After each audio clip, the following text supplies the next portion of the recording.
Salam əziz izləyicilər. Gəlin birlikdə bu sualın həllinə baxaq. Çevrələrin mərkəzləri arasındakı məsafəni soruşur bizdən.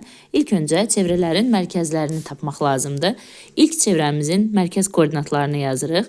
Deməli, müsbət 3 və müsbət 2 mötərizənin içərisindəki qiymətlər əksinə yazılır. Digər koordinatlarımız isə, digər çevrənin mərkəz koordinatları isə -9 və -3-dür. Biz bilirik ki, iki nöqtə arasındakı məsafə düsturu bu şəkildədir. x2 çıx x1 kvadratı, üstəgəl y2 çıx y1 kvadratı. Gəlin düsturu tətbiq edək. Deməli, iki nöqtə arasındakı məsafə düsturuna əsasən yazırıq. -9 çıxılsın 3 kvadratı, üstəgəl -3 çıxılsın 2 kvadratı. Gəlin baxaq.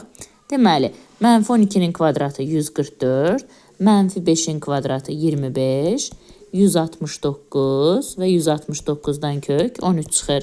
Deməli, çevrələrin mərkəzləri arasındakı məsafə 13 santimetrdir. 13 santimetrdir, bəli.